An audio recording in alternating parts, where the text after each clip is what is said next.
Assalamualaikum warahmatullahi wabarakatuh. Perkenalkan, saya Joni Santo Hasibuan, calon guru penggerak angkatan 11 dari SD 34 Aku, Kabupaten Ogan Komering Ulu. Nah, pada kesempatan kali ini teman-teman sekalian, saya akan mewawancari Bapak Kepala Sekolah yang kebetulan sudah ada di sebelah saya.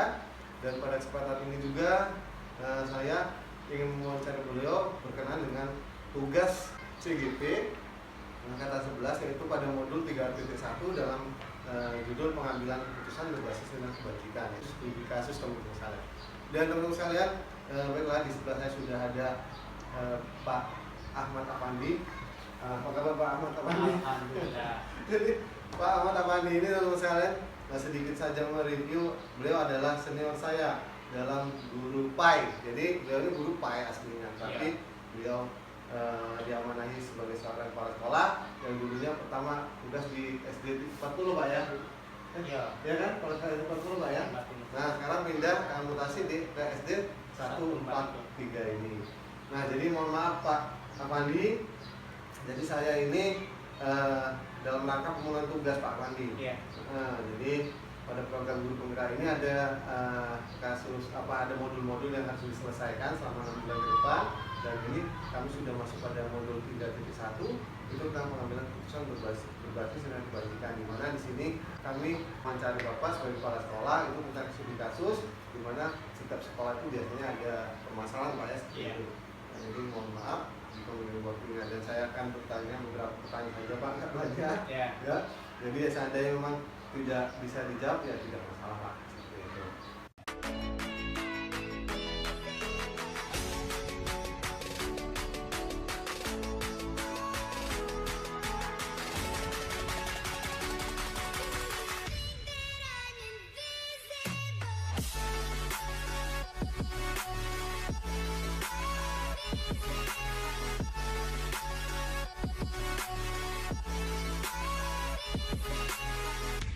Langsung Pak ya? Siap. Siap. Ini kepala sekolah paling muda nih Pak. Kawan-kawan sekalian ini memang muda sendiri, insya Allah. Mantap. Nah, selama ini Bapak menjadi kepala sekolah nih, dalam menjalankan atau mengambil keputusan di sekolah, tentunya kan ada kasus-kasus di mana ada dua kepentingan yang sama-sama benar. Jadi kalau dalam bahasanya itu, bahasa pembelajarannya atau bahasa modulnya itu adalah dilema etika Pak. Nah jadi kasus-kasus itu dimana kasus itu benar lawan benar. Nah dan sama-sama mengandung nilai kebajikan. Nah kira-kira Pak ya, bagaimana Bapak menjalankan atau menentukan dalam pengambilan keputusan tersebut Pak? Kalau menurut saya untuk mengambil keputusan tersebut, itu pertama itu kami mengadakan rapat musyawarah. Oh iya. Jadi keputusan yang perlu diambil itu dimusyawarahkan bersama. Kalau bisa dimusyawarahkan bersama-sama itu kita musyawarahkan. Tapi kalau itu perlu ketegasan kepala sekolah ya kan, saya selalu kepala sekolah ambil keputusan di sini. Jadi sehingga kawan-kawan itu ikut aja di mana yang aku ambil itu baik, mereka menyetujui. Oke, jadi langsung Pak ya, jadi artinya langsung di sini Bapak langsung menjelaskan ya, termasuk langkah prosedurnya ini. Jadi mengumpulkan kawan-kawan rekan-rekan guru Pak ya, diajak ngobrol bareng. Walaupun sampai ibaratnya masih belum ketemu, nanti langsung ada kebijakan sendiri ya Pak ya. Kebijakan sendiri dari kelas-kelas. Oke Pak. Nah selanjutnya ini Pak, karena tadi sebenarnya itu langsung Bapak jawab ya, itu maksudnya dua pertanyaan langsung Pak dijawab. Langsung yang selanjutnya Pak, hal-hal apa saja yang selama ini Bapak anggap efektif dalam pengambilan keputusan pada kasus-kasus dilema etika? Ya, maksudnya kasus dilema etika ini tentu kasus-kasus benar lawan benar gitu. Kalau benar lawan salah yang ketahuan Pak ya. Kalau benar lawan salah itu pasti kita ngambil yang benar, Pak. Salah kan ada resiko. Nah, kira-kira apa Pak yang Bapak anggap efektif dalam pengambilan keputusan pada kasus-kasus dilema etika? Yang dilema Etika ya. Iya. Untuk dilema etika itu seperti yang di awal tadi, kami tidak memandang salah satu guru. Iya, baik iya. itu PNS maupun honor, Oh, iya. statusnya Sama, Pak, ya? sama. Iya. Jadi saya sebagai kepala sekolah tidak membeda-bedakan Iya. mana yang honor, mana yang PNS, Baik, mana PNS. yang senior, mana yang junior, Iya. saya tidak membeda-bedakan. Iya. Kalau memang itu memang benar, Benar. itu ya saya bela. Tapi kalau senior salah ya tetap saya tegur. Itu intinya berdiri sama tinggi itu sama rendah, mempunyai hak yang sama di sekolah. Iya, Pak. Tidak ada beda-bedanya. Iya. Lalu ini Pak, selanjutnya nih mohon maaf, apakah Bapak memiliki sebuah apa ini Pak ya? Apakah Bapak memiliki sebuah tatkala maksudnya memiliki sebuah jadwal tertentu atau sebuah planning seperti ya dalam penyelesaian kasus dilema etika tersebut. Jadi apakah Bapak langsung menyelesaikan di tempat atau memiliki jadwal khusus? Oh, ibaratnya mohon maaf kan ada kasus yang menyangkut dilema etika di mana ibaratnya yang satu ini benar dan yang sebagian kelompok ini benar seperti itu Pak ya. Nah, itu apakah Bapak akan menyelesaikannya pada saat itulah atau butuh waktu khusus untuk dalam penyelesaian kasus tersebut? Nah, untuk kasus seperti itu kalau tidak ada jadwal tertentu. Oh, tidak ada Pak ya. Tertentu. Ya. Tapi kalau memang itu terjadi di hari itulah, ya kalau bisa diselesaikan hari itulah, diselesaikan hari itulah. Oh, jadi iya, nggak iya. perlu, sehingga tidak panjang lebar. Jadi kayak kemarin itu kan ada masalah wali murid itu, ada iya. komen-komen di belakang. Ya Pak itu. Nah, terima anaknya nggak pernah istirahat, bapak kali rumah nggak pernah makan katanya. Iya. Terus saya panggil wali kelasnya, Iya, saya panggil benar. wali kelasnya, saya minta informasinya, karena kok lain dengan yang disampaikan wali murid. Akhirnya penyelesaiannya wali murid tak panggil sekolah. Iya. Nah, wali murid panggil sekolah, ya aku tanya, ibu tahu dari mana? Katanya.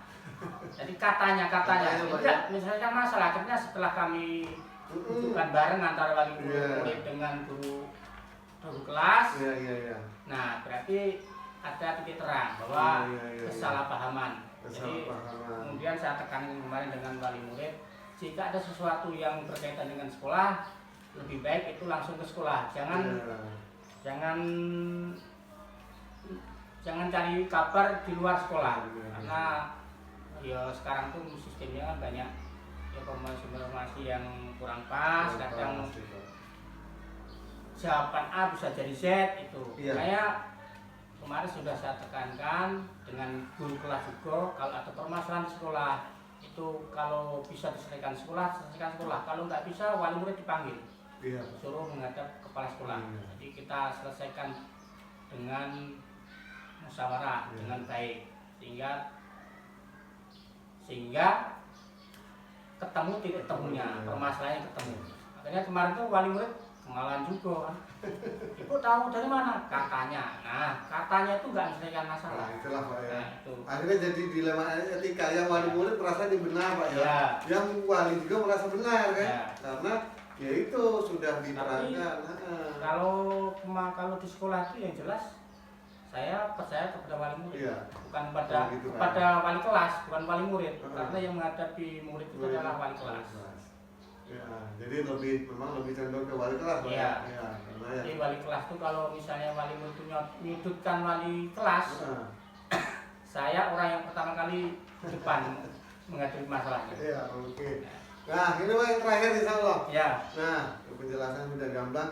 Dari semua hal yang disampaikan nih Pak, pembelajaran apa yang dapat Bapak petik dari pengalaman Bapak sebagai kepala sekolah dalam mengambil keputusan, nah terutama seperti yang tadi Pak, dilema etika, di mana wali murid ini komplain, kok anaknya bawa makan nggak pernah makan, seperti itu kan Pak. Nah, itu apalah kira-kira yang dapat dipetik dari pengalaman tersebut Pak dalam Bapak mengambil keputusan? Ya alhamdulillah selama saya jadi kepala sekolah itu kalau ada masalah-masalah seperti itu bisa diselesaikan dengan mudah, dengan baik, karena ya tadi memanggil dua pihak sehingga tidak ada salah paham, sehingga terselesaikan masalah itu terselesaikan dengan baik tanpa ada satu pihak yang dirugikan. Oke Pak, jadi terima kasih. Ini sebentar Pak ya, jadi direpotkan, ini mungkin selesai pertanyaan-pertanyaan dari saya dan wawancara ini. Saya ucapkan terima kasih banyak atas apa yang telah Bapak jelaskan, karena ini tuntutan tugas Pak. Kan? Jadi mudah-mudahan ke depan SD Pak Kapan ini SDN 143 OKU Kecamatan Lubuk Raja ini tempatnya agak jauh teman-teman sekalian dari tempat saya tugas, karena ini di desa Lakisrejo, dekat desa Lakisrejo itu Batu Mantau 3 teman-teman sekalian. Dan jadi saya tuh ambil nomor saja Pak Pandi. Jadi saya di unit 2, 1, nanti di unit 2 tempat 3 di sini Pak Pandi. Nanti 2 tempat 1 sama Pak Sute. Terima kasih Pak Pandi ya. Terima kasih. Mudah-mudahan sekolahnya makin maju Pak ya. Siap. Yang jelas saya pesan sama Mas ini tetap semangat. Semoga sukses jadi penggerak angkatan 11. Ya, diusahakan Pak. Ya. Terima kasih Pak ya. Ya. Terima kasih. Teman-teman sekalian, saya akhiri wassalamualaikum warahmatullahi wabarakatuh. Waalaikumsalam warahmatullahi wabarakatuh.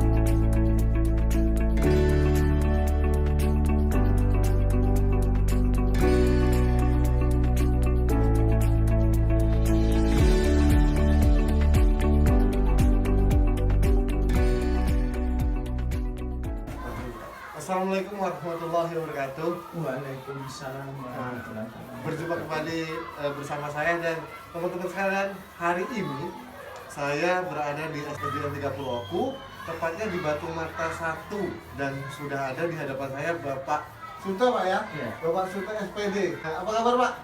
Alhamdulillah sehat selalu. Ini mohon maaf Pak, saya ngerepoti Pak. Datang pertama silaturahmi, yang kedua saya mau minta tolong Pak Sute berkenaan dengan tugas saya sebagai calon guru penggerak angkatan 11 Pak. Jadi saya mau mewawancari Bapak nggak banyak insya Allah, dan mohon waktunya. Dan kawan-kawan sekalian, ini Pak Sute ini termasuk Masya Allah di Lubuk Raja ini sudah 2 kali sama ini Pak ya. Iya. Dapat kesempatan untuk berwawancara sama CGP. Dulu itu senior saya, tahun berapa itu angkatan kelima Pak ya. Iya. Sri Rezeki, dan waktu itu Pak Sute ini menjadi kepala sekolah di SD 37 Pak ya. Nah sekarang sudah di SD 30 Oku seperti itu. Gini Pak, maaf sebelumnya, dari tahun berapa Pak jadi kepala sekolah? Kami ini jadi kepala sekolah mulai tahun 2017. Masya Allah, ini 2017 ke 2024 Iya. Sudah? Hampir 6 tahun ya. Masya Allah sudah. Mulainya mantap Pak.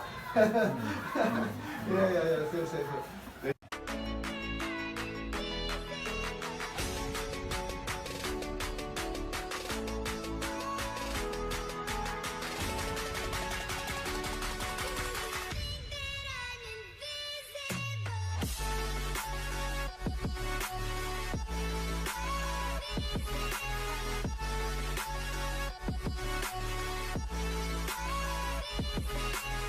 Jadi saya banyak belajar nih kawan-kawan sekalian sama Bapak ini, dan kebetulan yang saya akan tanyakan ini tentang berkaitan dengan pembelajaran kami pada modul 3.1 dalam pengambilan keputusan berbasis nilai kebajikan nih Pak. Studi kasus lah, insya Allah Bapak sudah insya Allah berpengalaman apa. Jadi selama Bapak menjadi kepala sekolah nih, baik dari kepala sekolah yang dulu sampai yang di sekarang ini, itu dalam menjalankan mengambilkan keputusan di sekolah Bapak, terutama untuk kasus-kasus di mana ada 2 kasus yang kepentingannya sama-sama benar nih Pak. Jadi kalau kita bahasanya itu namanya dilema etika. Dilema etika itu jadi kasusnya yang si A ini benar, lalu yang si Beni dan kelompoknya benar.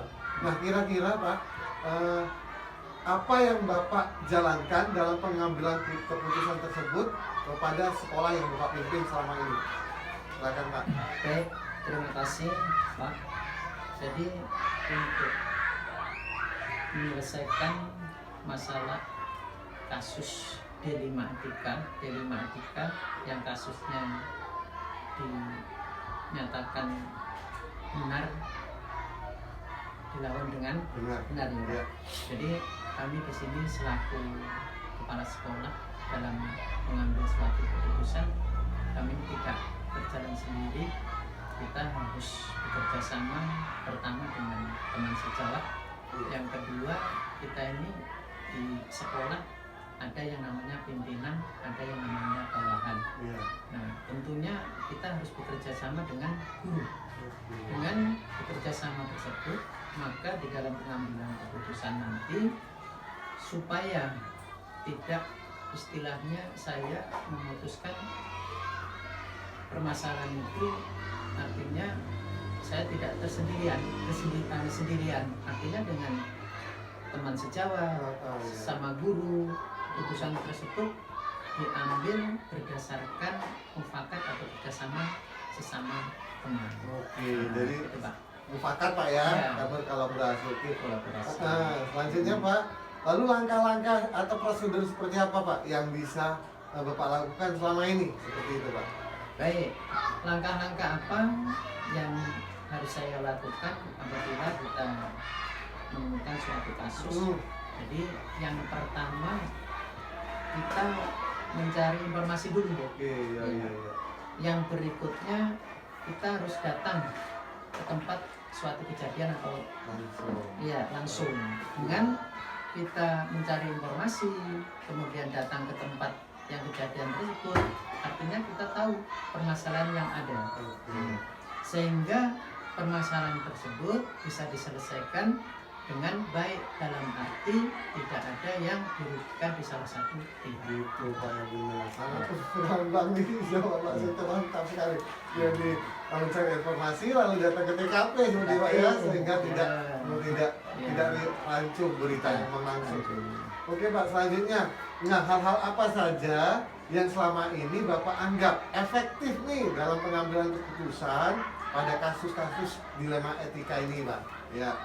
Jadi hal-hal apa saja yang selama ini kami anggap efektif dalam pengambilan keputusan. Jadi tadi di awal sudah saya sampaikan. Ya.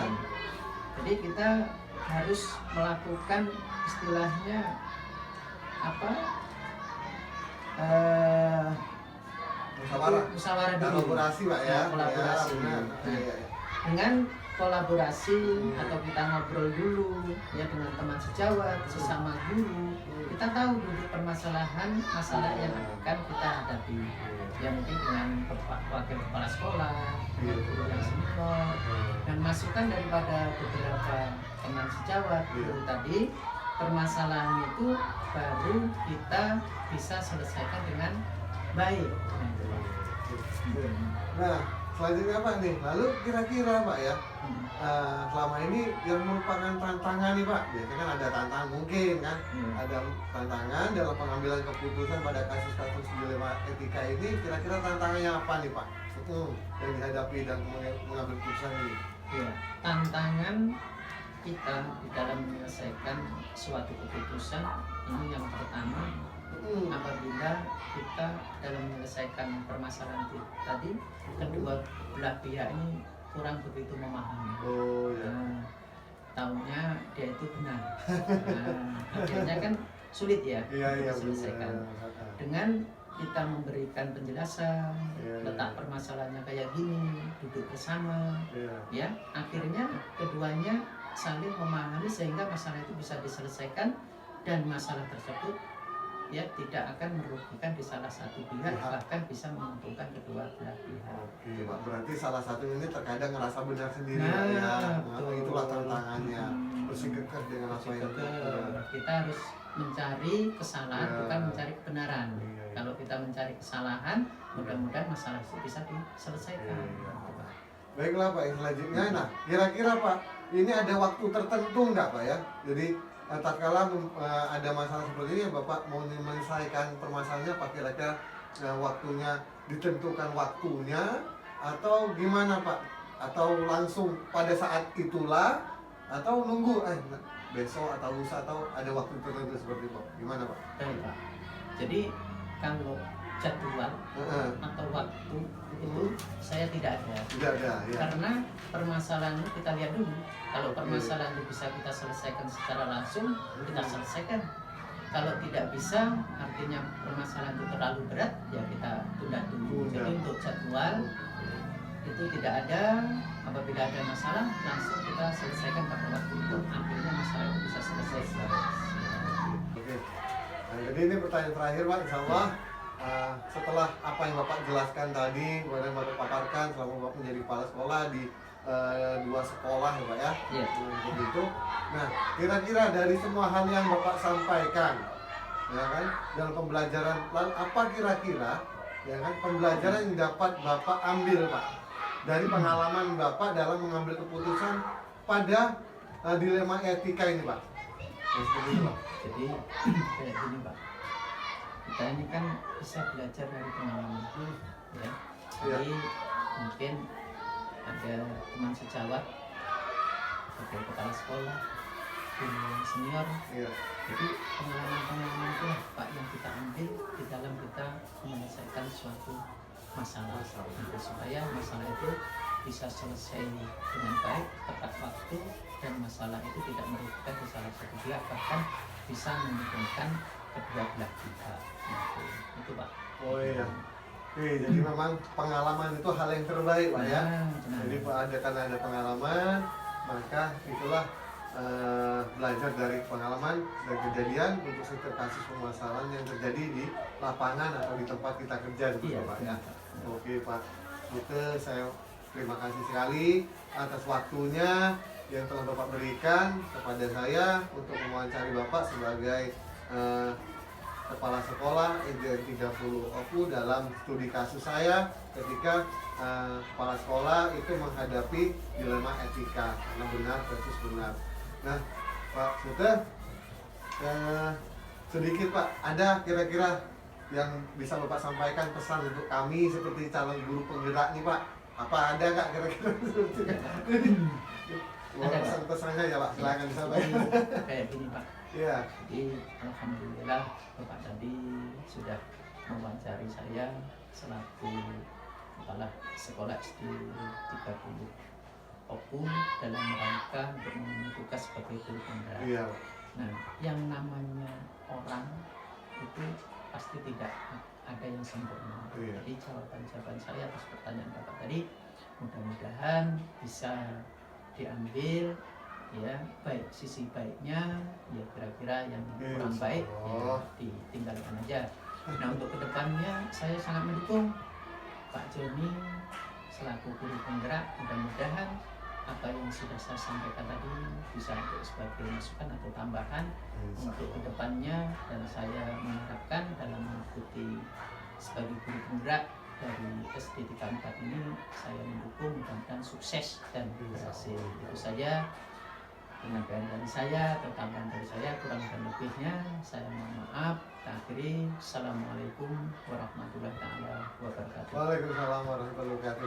Demikian teman-teman sekalian, jadi saya sudah mewawancari Pak Sute ini selaku kepala sekolah SDN 30 OPU. Saya sangat berterima kasih kepada Bapak dan semoga Pak SD yang Bapak pimpin ini, SDN 30 OPU ini semakin maju, ya, semakin jaya pokoknya Pak, dan terus semangat Pak.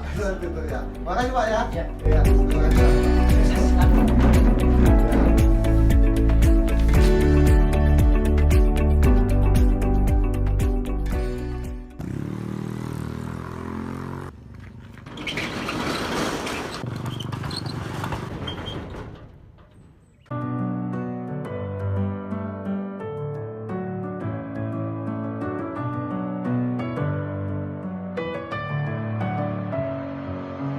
Messing with my head again. You had your heart set on me.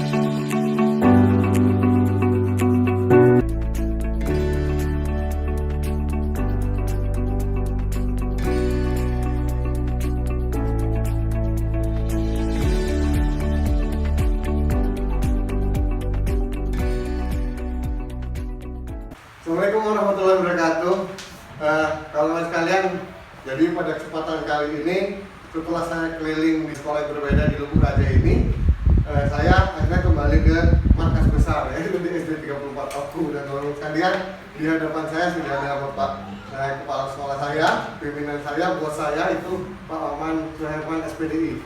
Apa kabar Pak? Baik. Jadi selesai Pak, mohon maaf Pak Maman ya. Jadi seperti biasa ini Pak Maman yang mendampingi saya sebagai guru penggerak dari SD 34 Oku teman-teman sekalian, dan beliau juga mensupport kegiatan guru penggerak ini. Dan saya ucapkan terima kasih kepada Pak Maman. Pada kesempatan kali ini saya izin Pak Maman, jadi ada tugas pada modul 3.1 tentang pengambilan keputusan berbasis nilai kebajikan yang kami atur pada PGP di angkatan 11 ini dan angkatan sebelum-sebelumnya tentunya. Dan ada beberapa pertanyaan Pak Maman yang akan saya sampaikan kepada Pak Maman. Mohon kiranya Pak Maman nanti bersedia untuk menanggapi atau menjawabnya seperti itu Pak Maman ya. Jadi santai saja ya. Jadi seperti inilah, perlu kawan-kawan ketahui, mungkin Pak Maman sejelas sambil wawancara juga sedikit informasi saja agar mungkin jika ada teman-teman yang bertanya-tanya kan seperti apa profilnya Pak Maman. Jadi Pak Maman ini dulunya kepala sekolah di mana Pak? Di Peninjauan SD 167. Dan beliau ini termasuk sudah berapa kali Pak ya punya guru penggerak Pak ya? Iya. Di 167 itu sudah berapa kali dan sekarang di SD 43 ya, dan sekarang di SD 34 Oku ada saya, dan di atas saya itu ada Bu Sri Rezeki. Tapi memang itu belum di masa Pak Maman menjabat Pak ya. Langsung Pak ke pertanyaan Pak, singkat saja kalau tidak banyak. Nah, ini tentang dilema etika Pak. Jadi dilema etika ini adalah di mana kasus dilema etika ini dihadapi pada sekolah-sekolah biasanya, yaitu benar versus benar. Nah, sehingga butuh keputusan yang tidak merugikan kedua belah pihak, karena memang pada dasarnya benar dengan benar Pak ya. Nah, sebenarnya sih karena Pak Maman sudah bergabung di SD 34 Oku ini sama dengan saya, mungkin 1 tahun Pak ya, Iya. 1 tahunan, sudah tentunya sudah menemui kasus-kasus ini. Namun karena ini tugas bagi saya, maka saya akan pertanyakan sehingga dalam modul 3.1 yang saya tempuh dalam pendidikan guru penggerak angkatan 11 ini dapat saya laksanakan. Baiklah Bapak, langsung saja. Nah, pertanyaan pertama ialah selama Bapak menjabat atau menjalankan dalam pengambilan keputusan di sekolah Bapak, ya terutama untuk kasus-kasus di mana ada kepentingan yang sama-sama benar, nah itu kira-kira seperti apa yang Bapak ambil keputusannya tersebut Pak, baik mungkin di sekolah yang lama, terlebih lagi pada sekolah yang baru ini Pak, yang di 34 ini. Silakan Pak. Jika ada yang kasus sama Iya Pak ya, kepentingannya sama Pak, jadi benar harus benar Pak. Yang pertama, kita sebagai atasan harus meneliti dulu, menelaah dulu permasalahannya Iya. sebelum mengambil tindakan. Iya Pak. Kemudian ya kita misalkan permasalahan itu timbul bagus semua, tinggal dipanggil. Andaikan ada 2 guru yang memberikan perbedaan itu ada, tapi bagus, kita panggil guru tersebut, kita selesaikan di sekolah dengan cara musyawarah. Iya. Jadi yang didahulukan, mana yang diprioritaskan, nah itu yang pasti. Itu Pak, jadi keputusan itu dilihat Pak ya, Ya. prioritas mana antara Iya, gitu bagi atasannya harus lebih dulu. Iya, selanjutnya Pak, langkah-langkah atau prosedur seperti apa yang biasa Bapak lakukan selama ini Pak? Sebenarnya tadi sudah terjawab Pak ya, Iya. memanggil itu Pak ya. Iya, makin ya dengan menganalisa permasalahan. Ya. Jadi langkah-langkah atau prosedur itu seperti itu Pak ya. Iya. Oke, yang ketiga Bapak, hal-hal apa saja yang selama ini Bapak anggap efektif nih dalam mengambil keputusan pada kasus-kasus yang seperti itu Pak? Nah, dari etika yang benar-benar itu kira-kira yang hal-hal apa saja yang Bapak anggap paling efektif? Yang menurut saya, jadi kita panggil secara perorangan dahulu. Oh iya, satu Pak ya. So, permasalahan dia kita selesaikan, nanti ganti yang satu lagi permasalahan itu baru kita temukan. dua-duanya. Iya. Jadi kita sebagai kepala sekolah bisa menilai mana yang lebih diutamakan. Menganalisis antara nilai itu Pak ya. Ya. Oke, selanjutnya Pak Maman, lalu pasti ada tantangan nih Pak. Nah, kira-kira tantangan apa Pak ketika Bapak mau mengambil satu keputusan di antara dua kasus yang sama tersebut Pak? Tantangannya. Apa kira-kira tantangannya Pak? Biasanya kasus seperti ini tantangan itu emang ada. Cuman alhamdulillah dapat diselesaikan dengan musyawarah dan pasti yang tidak masuk akan menerimanya. Gitu Pak. Ya, yang sudah seperti itu. Walaupun sebenarnya di satu pihak itu pasti mungkin tidak terima Pak ya. Ya, tidak terima. Cuman karena musyawarah tadi selesai. Oke. Dan selanjutnya Pak, nah ketika Bapak Maman itu mau menyelesaikan suatu permasalahan nih, nah kira-kira ada waktu khusus nggak Pak? Waktu khusus apa terjadwalkan atau langsung spontanitas seperti itu Pak? Kalau ada permasalahan kita asalkan harus cepat tanggap. Langsung. Jangan ditunda. Oh, artinya tidak boleh Iya. ya? Iya. Nah, sehingga nanti kalau ditunda takutnya nanti malah. Ya, nama manjang udah karuan untuk pihak yang lain. Oke Pak. Dan ini Pak, kira-kira Pak ya, dalam pengambilan keputusan ini ada nggak faktor-faktor yang selama ini dapat mempermudah Bapak untuk mengambil keputusan tersebut Pak? Pendukung nggak kira-kira faktor yang mendukung untuk mengambil keputusan tersebut kira-kira ada nggak Pak? Mungkin dari internal sekolah atau dari gimana gitu? Oh, faktor pendukung untuk menyelesaikan masalah Ya tadi. benar Pak. Yang pertama kesadaran dari guru yang bermasalah tadi. Oke, iya. Intinya itulah. Itu ya Pak ya. Iya. Tentunya juga didukung dengan rekan-rekan guru yang lain. Yang lain, iya. Apa namanya itu sudah warga sekolah. Ya, istilahnya kode etik guru itu benar-benar harus dipahami. Baik, nah, dan ini yang terakhir Pak Maman. Kira-kira Pak Maman, apa yang dapat Pak Maman petik nih dari apa yang telah Bapak ambil keputusannya ketika Bapak memberikan suatu keputusan terhadap masalah yang ada yang berkaitan dengan dilema etika. Kira-kira apa Pak? Pembelajaran yang dapat Bapak petik seperti itu Pak dari pengalaman Bapak tersebut? Itu sebenarnya permasalahan sebenarnya timbul bagus. Berarti namanya kegiatan di sekolah tersebut berjalan. Karena sistem demokrasi itu harus diterapkan. Tidak mungkin walaupun suatu negara tidak ada masalah. Tidak ada masalah. Ya. Jadi pengalaman yang seperti itu tentunya belajar Kemudian bertukar pikiran, musyawarah, jadi diterapkan situ. Oke, jadi memang pengalaman itu suatu pembelajaran yang memang Pak ya, sangat baik untuk dapat di pembelajaran dari kita. Oke Pak Maman, terima kasih. Beberapa pertanyaan sudah saya sampaikan sama Pak Maman dan alhamdulillah Pak Maman sudah menjelaskan jawaban dari apa yang saya tanyakan tersebut. Terima kasih sekali lagi. Dan mudah-mudahan sekolah kita di 34 Pak semakin maju Pak ya. Alhamdulillah kawan-kawan sekalian, mohon maaf ini sedikit intermezzo saja. Biasanya semenjak Pak Maman di sini sudah 1 tahun nih Pak ya. Belum nyampe. Oh belum nyampe ya. Saya duluan bulan 2 bulan dari Pak Mani datang ke S34 dan alhamdulillah perubahan sudah sangat jelas, sudah sangat banyak sekali. Dan saya sebagai guru pun saya mengapresiasi kepada Pak Mani. Ini bukan ngalung kawan-kawan sekalian tidak. Karena kerjasama dengan guru juga. Kalau ada kerjasama ada bakalan maju. Jadi alhamdulillah dari S34 makin maju dan mudah-mudahan makin maju Pak ya. Iya, amin. Terima kasih Pak Maman. Ya. Baiklah teman-teman sekalian, mungkin itulah yang dapat saya sampaikan dan terkhusus untuk Ibu Fasil dan juga Pak PP Pak Rizal Effendi. Inilah kegiatan dari penugasan modul 3.1 yang dapat saya sampaikan dan saya berikan. Dan bagi kawan-kawan sekalian, mudah-mudahan menginspirasi. Saya akhiri wassalamualaikum.